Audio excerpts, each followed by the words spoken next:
Hey guys, and welcome back to another episode of Women Unleashed. Today we've got the lovely Mia, who is a matchmaker and a dating coach.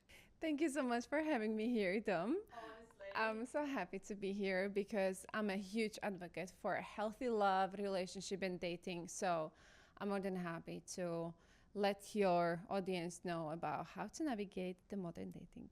I love it. Honestly, I cannot wait for this episode because I'm going to find out a lot about what you do. I love love. Like, I'm obsessed. And a lot of my listeners, watchers, love it as well. So, we've had Ellie on before, who's a heartbreak coach. And now we've got you when you're more into dating. And I feel like that's the next step after obviously people go through heartbreak anyway. So do you want to talk to me a little bit more about what you do? Thank you. Yeah, so I established my business approximately 3-4 years ago, and I help single people to find their life partner. I help them with matchmaking or coaching. So matchmaking is a great service for those that they know they're looking for a committed long-term relationship, and we match people based on values, lifestyle, preferences for partner and for life. So we don't really differentiate when it comes to age, nationality, or background. For me, it's more important the intentions, the character, and the personality. And with coaching, I mainly help people to reignite the self-love, the confidence, and most importantly, to put themselves at first and not to put others on a pedestal, because this is the trend that I really see happening lately. People are putting others on a pedestal way too soon, way too quick, and that's not gonna be. That's me. Oh no. Yeah. Really? How long have you been single for? Oh God, it will be 2 years almost. 2 years. Is it being single and happy, or single and looking, or single and come what may? It's been a bit of everything, really. I mean, in the beginning, I was single and obviously heartbroken. Like every one of us. Yeah, exactly. And then I kind of got into a stage where I was happy on my own. I was absolutely fine. I was, healing. I spent a lot of time on my own and I was fine. Then I was like, right, maybe it's time I put myself out there. Yeah, it's a tough world out there. Do you put yourself out there? Not now. I've pulled back now, but I did. Like, I am the sort of person, I will go on dates. Do you know what I mean? Like, I will put myself out there in that sense. But then I'll go through one traumatic experience and then I'm like, I'm in my healing era again. Take me away. And how long into that relationship, or how long into that dating, that man, did you realize that it's kind of toxic one? You know what? Sometimes I realise quite soon, but it doesn't necessarily mean I do anything about it. I just kind of put a blind eye to it, Sometimes, I don't know why it's like this, but it's like, something's toxic, but there's some things the toxicity is probably keeping you there, isn't it? Because it's exciting. There could be many reasons that are stopping people, not just yourself, from getting out of that kind of relationship that is not serving you. It could be the toxicity that makes you feel like push and pull, and this is amazing. This is what my nervous system needs. Otherwise, it would be too boring, right? Or it could be also kind of unconscious fear of not being able to be by myself, to be single, or not being able to find anyone else soon. And some people, they could also perceive it like, this is anyway the best thing that I could ever get, the toxic relationship, like I'm not worthy more. And so many things like this are happening on an unconscious level. They're not aware of it. So I really wish to every single human being to be able to tap into their emotions and to find out like, okay, wait a second, this is how I'm feeling. On a conscious level, I know that this relationship is not right. Let's dig deeper on an unconscious level. Why I can't leave? What's stopping me? Like cut the ties and make that quite hard but very successful step. Yeah, it is. I guess it's difficult, but once you've done it once, it becomes a little bit easier the next time round, doesn't it? Yeah, definitely. Like with myself, I'm very much so an anxious attachment style. So anxious? Yeah. Yeah. Lots of women are. Yeah. The women, they tend to be more anxious attachment style. Yeah, and then you attract an avoidant, Yeah. The thing is, that the dating scene is mostly filled with avoidant people because they're avoiding the relationships, right? That makes sense. And there's just this kind of dynamic that avoidant and anxious they create together. It's like it can be sometimes so toxic. Yeah, Poor yeah. those people that they don't really realize what's happening. And anyway, at the end of the day, the anxious styles they suffer more than the avoidant. And I'm talking from the experience because I'm avoidant. And I remember when I was younger, in my 20s, oof, man, I broke so many hearts. Yeah. Like, I was like a man, you know, like, I liked a guy, and then I'm like, no, I don't. And then they're running after me, and I keep running away from them, like, let me be. Yeah. You're suffocating me, you know, like, I like my freedom. And I couldn't really understand back then what's happening, right? And then, of course, after a series of meeting men that are even like nice and kind, I was avoiding them, and at the end, of course, I ended up with a narcissist. Oh, yeah. And that's when I hit the rock bottom. That's when I realized, like, okay, like something is happening, and I was aware of me having the belief I'm not worthy of true love. I deserve to be treated like shit. And looking back, I'm like, oh, you poor girl. I wish you knew sooner. So, also, but I'm very grateful for the journey I've been through because I believe I've been through everything, almost everything, I believe. And now I can relate to my clients. When they tell me something that has happened to them, I know how they feel. And I know that, okay, they need this kind of empathy, they need this kind of understanding, and they are going through this kind of emotional waves. And maybe this is the way how we work on those waves.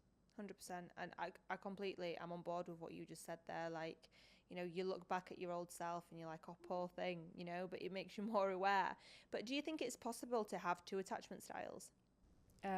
Yes, For definitely. example, let's say, I'll use me just to, I'm not saying this is how I am, but just to put it into perspective. So, for example, I'm an anxious attachment style, yeah? And, you know, I get attached to these guys and, you know, I'm scared they're going to leave, you know, I'm just anxiously attached to them. However, say if a guy likes me, but I don't like him, could I be avoidant towards him then? Because I don't actually like him rather than anxious. Our attachment style can also change according to who we are interacting with. So, from my experience, I remember I was seeing a man that my avoidant completely changed into anxious. Yeah. But it was based on that the relationship was completely, purely toxic.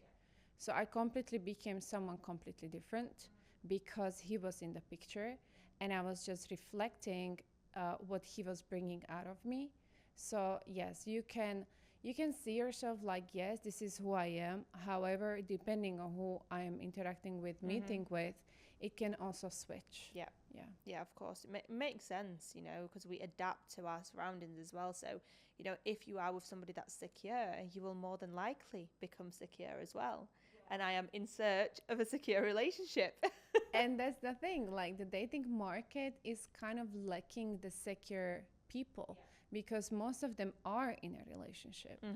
But the good thing is that the secure people, they can really, as you said, like you're looking for that person, which is amazing, that's healthy, because that person can really help you to get out of your anxious style. But on that note, at the same time, you can meanwhile work yourself on your attachment style. So since you are aware of it, do you catch yourself sometimes in certain situations and tell to yourself, Dom, okay, this is your attachment style, Yeah. back off, cool down. Yeah. Can you do that? 100%. Yeah? Yeah. Perfect. Like, I've become more and more aware of it. So actually mine started, I was never an anxious person with my first ever boyfriend when I was about 16. That's when it all started because he used to manipulate me a lot, you know. Oh. He would break up with me every other week or text saying, I don't want to be with you, then come back, you know. It was that sort of push-pull. He was a lot older than me, so, you know, I felt like he was in control and I had no leg to stand on, really. So that's where it kind of stemmed from, and then I always attracted those sort of guys, whereas now I'm aware of it, okay. And yes, sometimes I might not follow through with what is right, but I'm working on it. So I will if I'm an overthinker, right? Anxious. But then I'll be like, stop it. Like, I'm making up scenarios in my head. I'm like, stop it. This is never going to happen. Like, what are you doing? Personal question. Yeah. Since your first relationship, you were 16 and he was manipulating you. Eventually, he was older. So, yeah, you didn't know better. No. But us as people, as human beings, our first role model love in our lives are our parents. Yeah. What we see, we think, oh, this is how it should be like. How it was looking like at your home, if you would like to share, or how was the relationship with parents, or did you have that kind of discussions with them about relationship and boys and dating?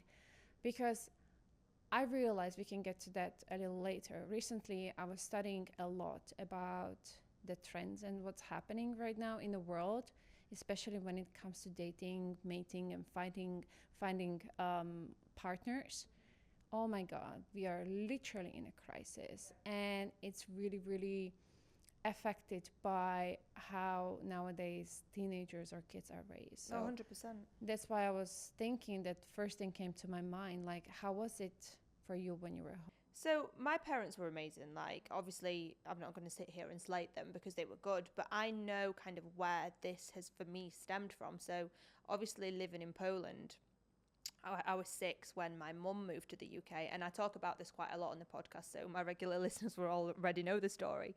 But my mum moved to the UK when I was 6, and I stayed with my dad. And then a few months later, my dad went, so I stayed with my grandparents. So I had, that detachment from both of my primary caregivers at the age of 6. Now, I don't remember this, but, me and my parents sat down not a couple of years ago and said, right, why am I this way, right?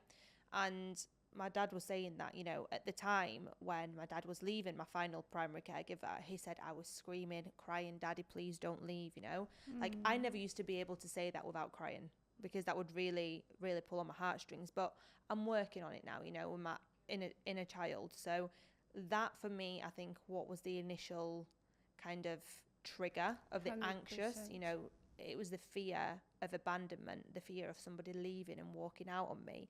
And I still have that to this day, and it's happened in my last relationship, it left. Yeah. So I've been faced with my biggest fear and I've overcome it. So for me, I'm working my way up now. Amazing. That's so beautiful. And one thing that's why I do what I do. That's why I want to know the whole world, like what we should make a little difference to make a difference in the world. Our parents back in the days, they just didn't know better, right? No, there was no therapy, there was no meditation, there was no spirituality. If someone went for a therapy, they were crazy, like watch out for that person, right? But now it's changed. And especially our population, that we are having kids or we are about to have kids.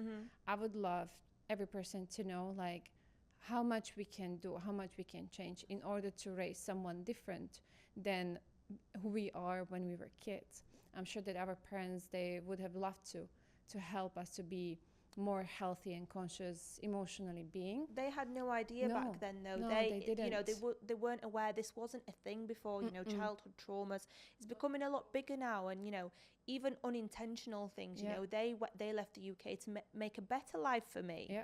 But exactly. By doing that, just doing things a little bit different has damaged me slightly. But like, even a little thing like leaving your child in the supermarket and going off to get something, and then they go into a massive panic mode, that's trauma straight away. Yeah, exactly. Like those little things, and we can't walk around every day and just think, oh my God, I can't leave my child, I can't do this. Like, at some point something is going to happen, but it's making it better. Yeah, like definitely each one of us, if we have kids, we're gonna fuck them up in a certain way. Yeah. That's impossible not to happen. Nobody's perfect, right? No.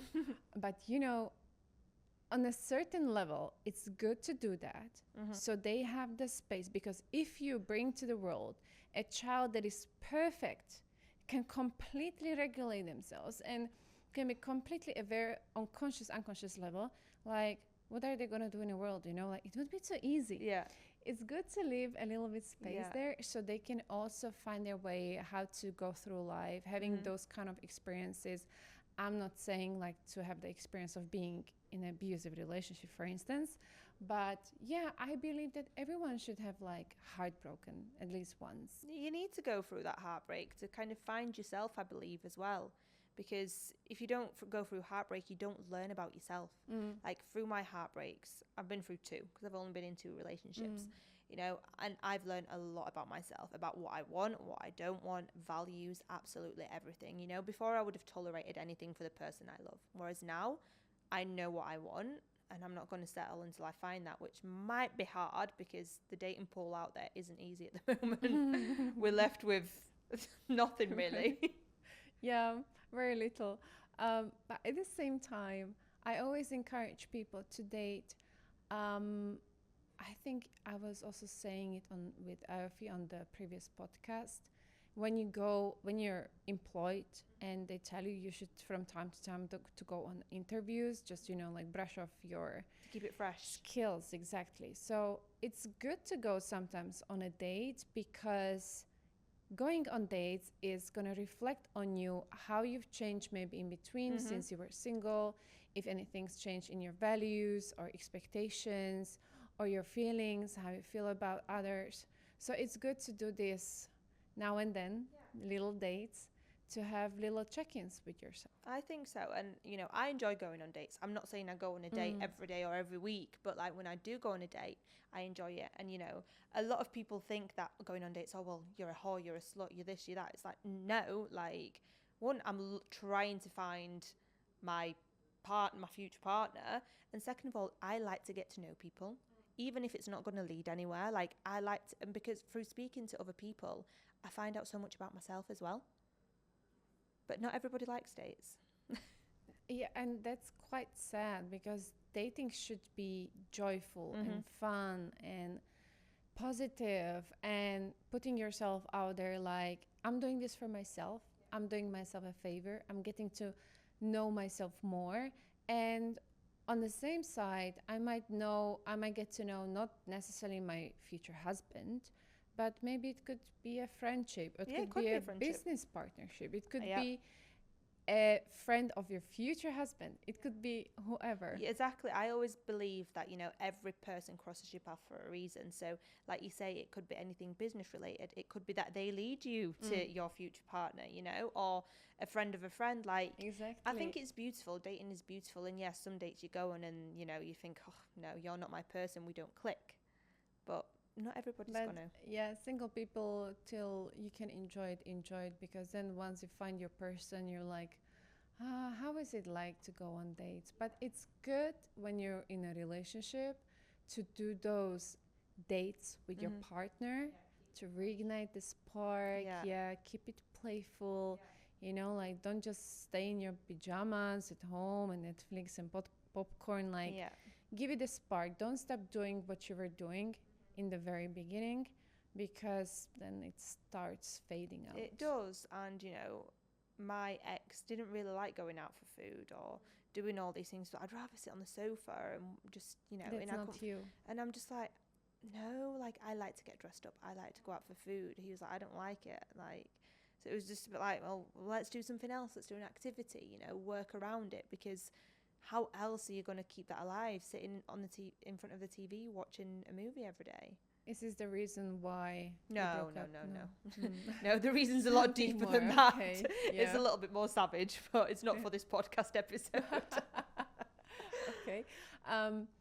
Also, you were mentioning about the first dates. What's your preference for a first date? Coffee or dinner? I'm so easy. Like, I'm such an easy person. Like, I love to go for dinner, of course.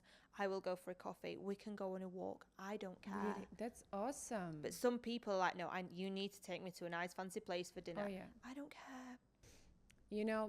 This is quite a debate that's been there forever. And I would like people to know that since as a matchmaker, I work with also so many women that are, let's say, in their 40s, they're well established, they have very decent lives, very decent careers. And I know that that's their lifestyle. I know that they can take themselves out for a nice dinner a few times a week. So they do have that kind of a standard when they want to go on a first date, which I completely support. because it's already their lifestyle, right? But on the other note, when there is a little chick in her 20s, Yeah. and she's like, first date, it has to be a dinner. Why? Oh, because he has to show me that he is able to invest in me since the second number one. No. And I'm like, so then we have, like the prep and everything. And I like to work with people that are more grounded and Yeah. they make, when they have a reason for something, right? And I would also like to say that we can kind of blame this on men Mm-hmm. because I wish they knew better how to select women, which one is worthy to be taken Yeah. on a dinner. I personally strongly believe a proper first date is a dinner. Yeah. You dress up, you look your best, you have a beautiful conversation over a tasteful meal in a nice place. Mm-hmm. I think that's the tasteful way how to go about the first date. But I understand why men they don't want to do it because they've done it a million times, Mm-hmm. spent million hours and lots of money and energy on girls that were not worthy. So just pre-screen them properly and thoroughly and make sure that you want to take that woman on a dinner that is truly worth it, Mm-hmm. rather than, oh, I can't waste my time again and money and energy, so I'll just do a coffee date. That's even sometimes bigger waste. You go on coffee dates, let's say if you're really intentional dater, you go, let's say 3 times a week. That is lots of time, right? Yeah. Maybe if you dry and like it's lots of effort. Yeah. Do the pre-screening and make a good decision about who's worthy to go on a dinner. If it's one woman a month, that's what it is. But it's nice to make it tasteful. It is, and it's nice for us to feel good and dress up and everything. And I've had a guy once before, he wanted to take me out, and he was just so busy. And I was like, look, we both train, let's just go to the gym. He was like, no, for the first day, I would like to take you out for dinner first, and then we can go and train another time. He was like, I understand, like, you don't require a dinner, but that's how I would like to do it. And I'm like, that's very masculine to me. That was nice. I liked that because I'm like, I don't care. We can do whatever. But he was like, no, I want to do it like the traditional way. I love it. I'm very happy that he didn't let it happen to go to the gym, because with his masculinity, he put you right back into your feminine. Yeah, and right? I love that. Yeah. I need that because I'm very in my masculine. Because I have my own business. I provide for myself. I know I can do everything myself. Is it easy for you to switch from masculine to feminine? No. I'm working on that this year. That's been one of my big goals, to put Good. myself in feminine, because I like to be girly. I do. But at the same time, because I've been single for a long time, and I've been surrounded by feminine men, I now feel very much so masculine. So now if a guy's like, oh, I'll pay for this coffee, or I'll pick you up, I'm like, I can drive myself, it's okay. Really? Yeah. Yeah, this needs a practice. Yeah. And it's just like surrender, because I know exactly what you're talking about. Also, I believe it comes with a culture, right? We have similar upbringing, like our parents, Europeans. And if you don't take care of yourself, no one else will. Well, yeah. But coming to Dubai and seeing that this culture invites you to be feminine. I love the Arabic culture. Like, please. It's so, honestly, I love it. there's no man like an Arabic man. And I was speaking to somebody about this yesterday. Like, the Arab women will not, like Emiratis, for example, won't marry anyone that's not an Emirati man, because Emirati men look after women how women should be looked after. So Yesterday I came across a video, and like look-wise, I could tell that the lady was with Arabic background, and she was like, oh my God, I don't know, she was sitting somewhere in Europe in a restaurant, and she's like, there were two couples, and those two ladies, they stood up and went to pay the bill. Like, what the fuck? Like, is this normal here? Like, what are those two guys, like princesses or what? She was shocked. yeah, I seen a TikTok of Arab woman, and she was like, all white boys saying they want to date an Arab girl until it comes to paying the bill and they want to go 50-50. And she's like, the only 50-50 I'll be doing is you paying and me looking nice. And you know what? Like, some people will hate that because they'll be like, you know, women have to pay their way and whatnot. But men here appreciate women in that sense where, you know, we provide, the providers. And it's beautiful feeling. Like, that's why so many, let's say, European men are complaining that Arab men are stealing their women. It's not true. They're not stealing anything. They just know better how to treat them. And me having that kind of experience, it's really beautiful to be put in my feminine because that much I can support my partner. Exactly. Because the more I'm in my feminine, the more I can help him to be in his masculine. And we both are just feeling wonderful. Do you think that a masculine man can make a woman more in a feminine? I agree, right? I had a conversation with a guy and he was like, I could not put you in your feminine because you should... He reversed the psychology. He says, do you think you could make me feel more in my masculine? And I was like, absolutely. I was like, 100%. And he was like, I was like, that's how it works. Yeah, no, he didn't see it coming. I was like, absolutely. Like, that's how it works. Was it that guy, he was a date or he was acquaintance? It was just it was just an acquaintance. It was just a conversation. Okay. All right. No, because, you know, like such a simple example that you mentioned. You wanted to go to the gym and the guy previously he said, no, I want to take you for a proper dinner. That's a complete proof of how men can move women back to her feminine. Yeah, 100%. Yeah, so definitely. And I think it's easier for men to bring women into feminine than women to bring men into masculine. Yeah. When men sees that, okay, I'm now seeing a woman that is a lot in her masculine, and you should understand that, right? Like, so many women here are independent, taking care of themselves. Of course, they have to be masculine, especially if you work in a field like that is, for instance, male dominated. And then it's very difficult to switch the button. So if you have that awareness that you are about to go on a date with a woman that is a lot in her masculine, create that space for her with little gestures, right? Open the door, pick her up, pull the chair, Love that. Take the coat, put the coat there, you know, like whenever she stands up from the table, stand up, right? Make sure she always have the water, the glass full of water. Little details, and women may not even often realize on a conscious level what's happening, but slowly but surely on an unconscious level it will start getting triggered, the feminine energy. And I love it when man has the strength to do this with a woman, to bring her back where she belongs. It's such a nice feeling, and I can't wait for that to happen to me. But like you say, it's not all about the financial side necessarily, like men paying.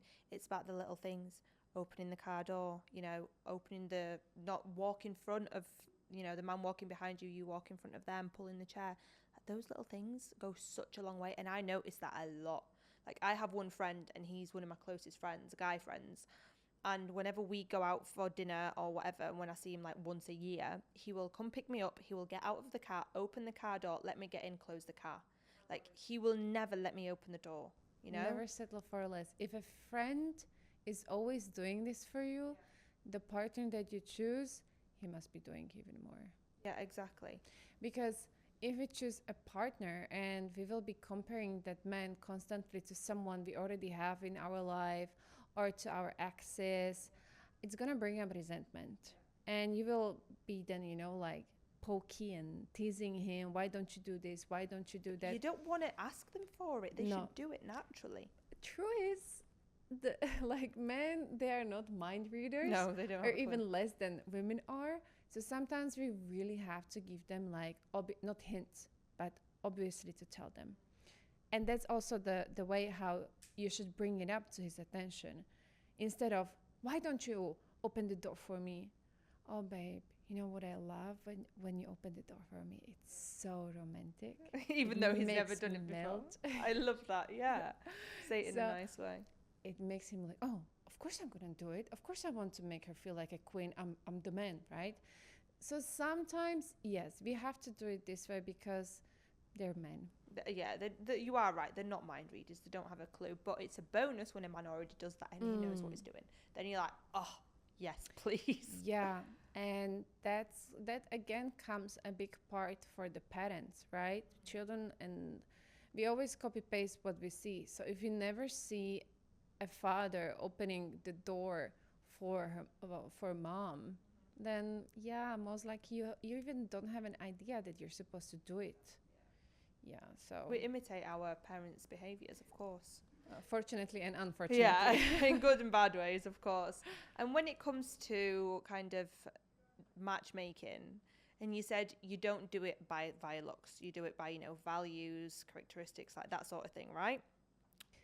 Like, I don't differentiate the age, nationality. Yeah, sorry, yeah. Yeah. Yeah, you don't do it with the Religion, characteristics. background. Yeah. Yeah. But you do with like other things such as, the values, right? Correct. What if you put them two people together and they are not attracted to each other? You need some form of attraction, no? What happens then? Attraction is a huge thing, mainly for men.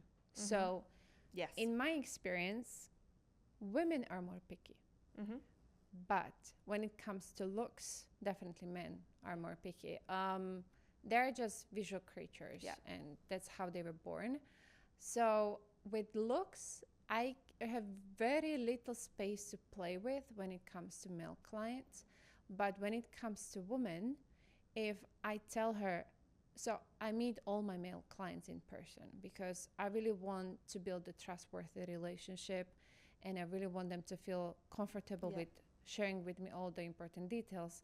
And on the other hand, also, if I tell you and I send you on a date with one of my clients, I met him. You know, like he's a real deal. He is verified. He's vouched for, and this is how he's like. And I'm gonna describe him. And then the woman is like, you know what? Even though maybe this nationality is not usually my go-to, I'm gonna give it a try, because more and more women, they tell me, yeah, with time, it's not about the looks.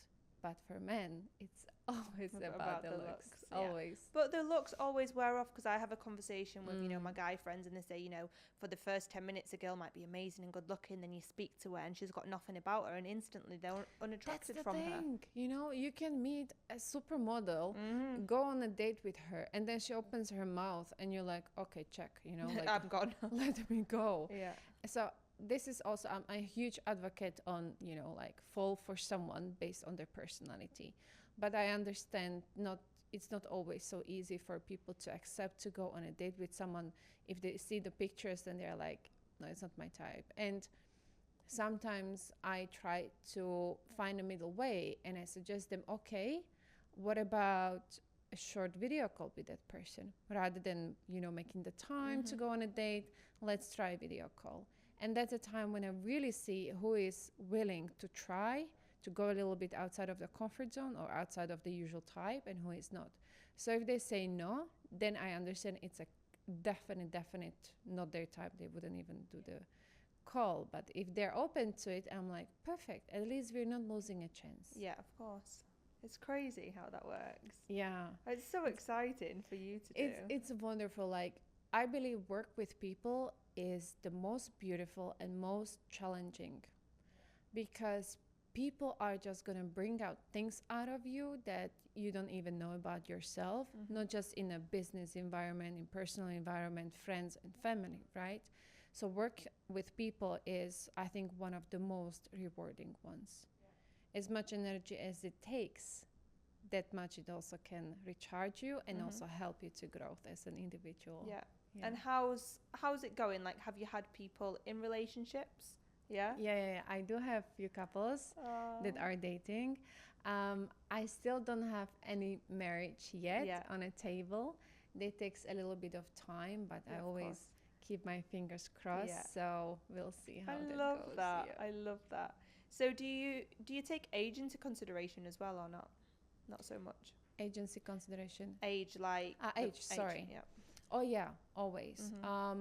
But I always try to go a little bit outside of the usual. So if they tell me, recently I had a new client, he's I think 45, and he told me he's only interested in women that are 30 to 35. And I'm like, It's a very small pool. Like, you have to expand a and little bit more. with his situation, I bluntly, like, I don't sugarcoat. I tell my clients as it is. Don't have your expectations high because of 1, 2, 3, 4, 5. So I told him, I think we need to go a little bit up with the age because of this and that. So we agreed that I'm gonna start looking for clients, female 36 and above. And he agreed, he understood. So even if someone tells me this is what I want, I need to get with the questions to the root why. Because I'm going to accept those requirements only if they make sense. Because if they don't, then I really don't want to work with such clients. Yeah, of course. Yeah. Oh, I feel like I need to come to you now. This is exciting. You should, yeah. You know, I would love to help as many people as possible. The thing is, the database is open and free for ladies. So anyone can join and sign up. There is a very simple form on the website, but I only get back to those ladies that are a potential match to my existing male clients because I'm focusing on men. So it's not really in my power to influence what kind of men are in my database.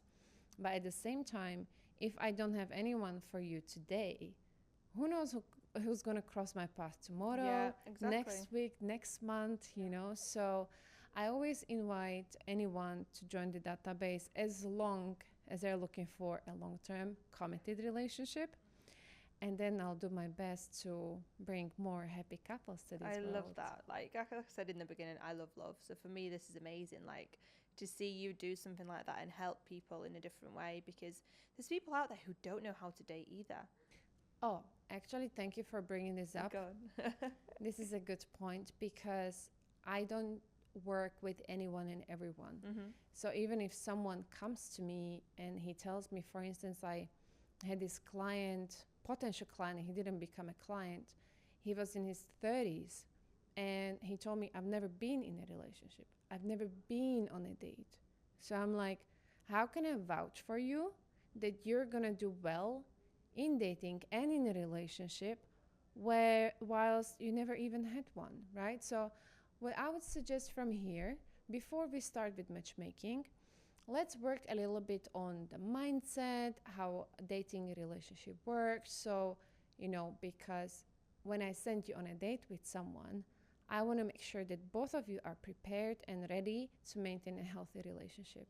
What sense it makes for me to put two people together on a date, start a relationship, and then it would end up in a toxic relationship. Yeah.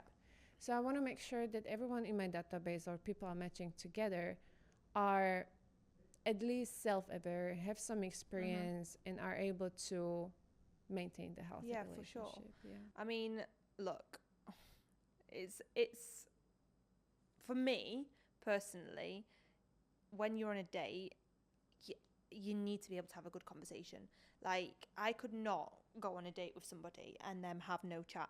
I was actually talking to one of my friends about this yesterday, and he said to me, he was like, what puts you off a guy on a first date? I was like, when they don't have chat, when they don't know how to talk to you, and it's just a dry conversation, boring, you know? Like, I need to bounce off that person. And so many people, they don't know how to do it. Men or women, both genders. And this is actually what recently I was reading about, that why we are in a crisis, especially because women are outgrowing men since the teenage age.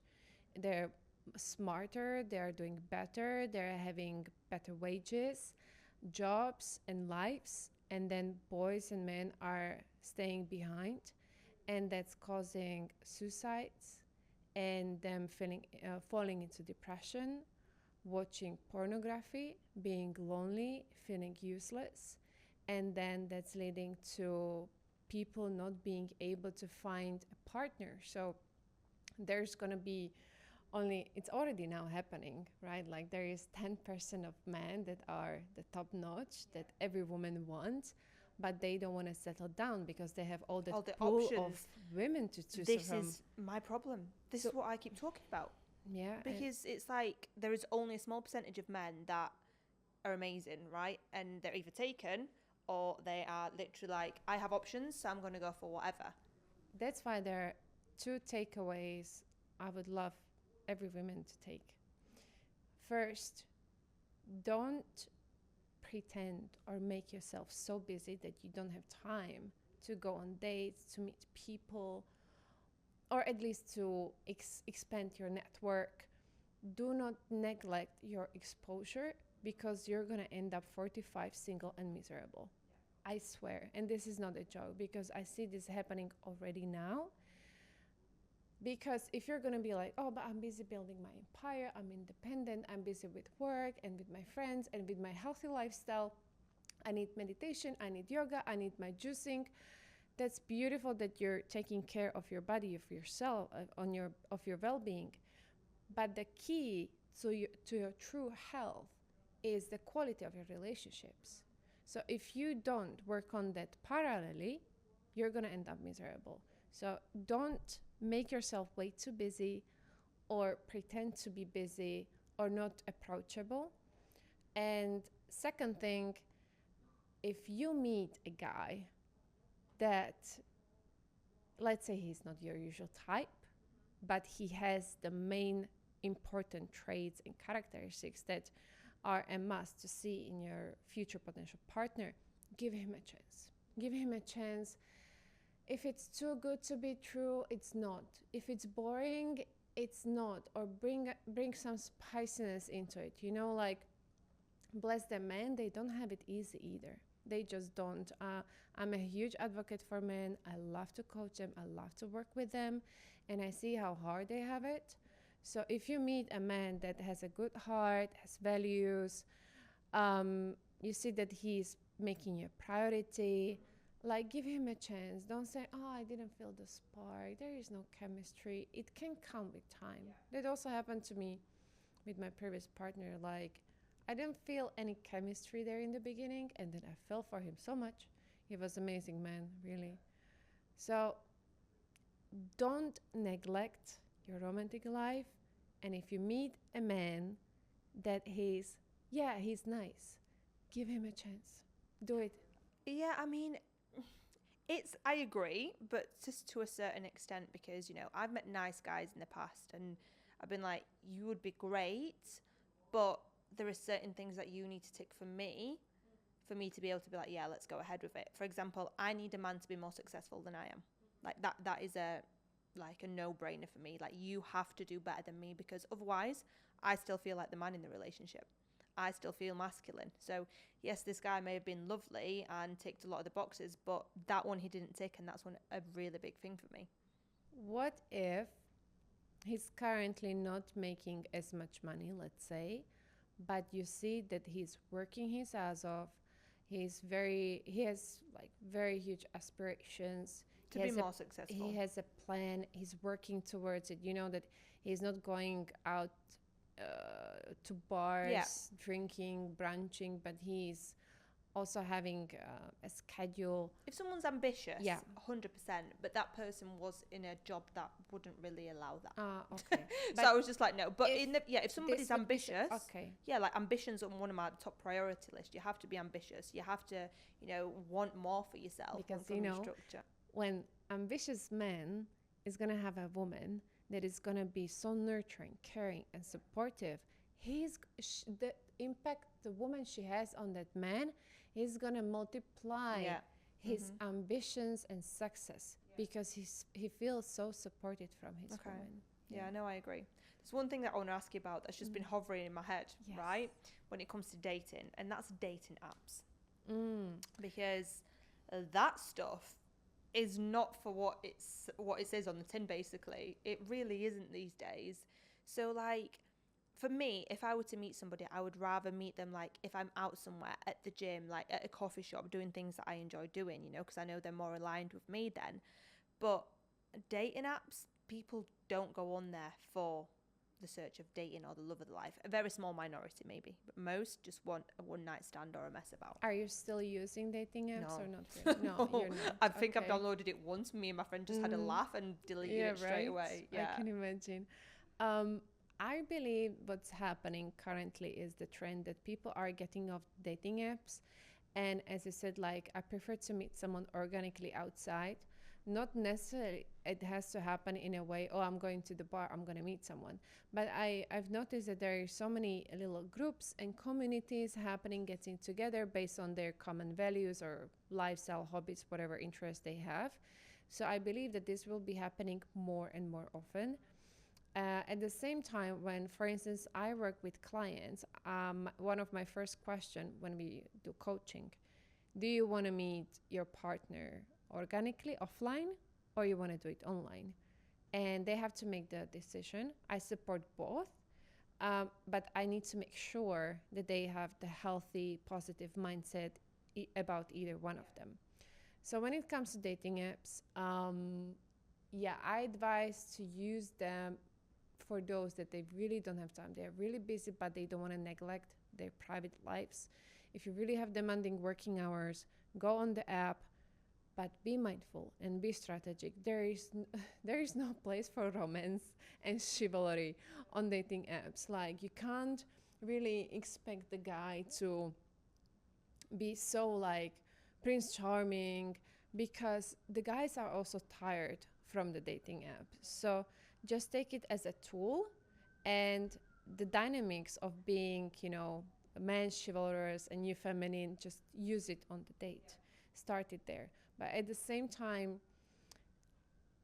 be careful about the pictures that you post, your bio, your prompts, and your strategy, like who you choose, who you swipe left and right. It freaking says a lot. Like, I had a client, I was doing his profile, and he sent me pictures, and I was like, okay, so from this picture, I can tell that you 1, 2, 3, 4, 5, 6. And he's like, what the heck? How do you know? And I was like, because I see it here. Yeah. You don't understand. From a picture, you can say so much, so much. So people are not aware of it, right? So they need a little bit help and nudge. And I'm more than happy to help anyone to build appealing profile, choose the right pictures. But don't spend time on the dating apps if you really don't believe that they can work for you. Yeah. Use that energy and time somewhere else. I know that, okay, I'm going to share with you one tip for those that are using dating apps. Delete your profile and build it again once a month. Okay. Because what happens as a new user, new profile, your profile will be boosted up. Yeah, and shown more to the more attractive profiles. Okay. So do this once a month, but yeah, be smart about it. What pictures you post, what kind of a bio. The bio should attract who would you like to attract, and should repel who you don't want. So be very clear, be funny, make it catchy, make it appealing, positive. Do not mention, if you're this, swipe left. No, this kind of people. I don't like this. We don't care what you don't like. We care what you like. Be positive a little bit, It's already too much. There's already too much negativity on the dating app, so make it nicer. No, I agree. Like, to myself, I would rather meet somebody in person, because straight away you sense the energy, what they're like, the body language, everything. Right over a screen, you don't know anything. The person is so fake. And that's why don't, hover over the conversation on the phone for too much, because, shall I use emoji? Shall I write this sentence? Shall I use this word? Or is this funny enough? Is this not? Oh, she didn't laugh. Oh, he didn't laugh, and it's like. Whereas if you're in person, it's natural. It's straight out how it's meant to come. And if you click, you click. If you don't, you don't. You don't have to like everybody. No, you don't. And if you don't like that person, and for instance, they invite you for a second date, tell them honestly, thank you for your time. I did have a good time with you, or a nice conversation, whatever it was. But I don't really feel the connection. Wishing you all the best. Rather than ghosting them or ghosting. or promising, yeah, maybe next week. Oh no, I'm too busy. Oh no, I can't. Like, Yeah. would you like if that happens to you? You know, like being ghosted or being constantly postponed. Like, that's not nice. Don't do it to others if you don't want that to happen to you. Have you been ghosted before? Mm, Of course. it sucks. Sucks. It really I think sucks. we've all been ghosted before. But you know what's funny? A lot of the time these guys ghost and then they come running back like months and months later. I'm back. I'm back. I'm like, oh, too late. Yeah, right. Like, go back where it came from. Yeah, go back to ghosting. I'm good. Yeah. And it's good to get ghosted again, not just for the experience, but also because it shows the personality of that person. You don't want to be with someone that is willing to ghost you. No, right? Of course not. And you need the gut to write that message. Thank you for your time. We did have a good conversation indeed. However, I don't feel the connection. They will respect that way more as well. And so many people, they just can't do this. Oh, I don't want to hurt them. You're going to hurt them by ghosting. Them, yeah, for sure. You They will know? respect it way more, way more. And you don't even have to say it in person if you're too scared. Just send them a message. Yeah, Like, it's as simple definitely. as that. Message is completely okay, you know, like if you had one date, the message is more than enough. Yeah. But yeah, ghosting culture, I wish people they grew up from it. Yeah, it's just a bit immature, isn't it? But it's been such a nice conversation. I feel like I could sit here and talk to you for hours about more stuff because I don't know. I agree with what you do. Do you know what I mean? I love to hear it. I love to find out more. But maybe we might have to film a part 2 sometime. I would love to, really. Thank you for having me. This conversation was just free flow. Yeah, literally. You know, me talking about love and relationships, it's happening for me every day, whole day. So I'm so passionate about it. And I would love to help and support as many people as I can. So also, if anyone would like to reach out, Find Your Swan website or Instagram, and I'm more than happy to help. I will link all Mia's stuff in the show notes anyway, so they'll all be there for you. Thank you for having me. So if anybody wants to message you, there'll be your Instagram and everything else on there, all right? Thank you. Thank you very much, guys, for tuning in, and I will see you next week.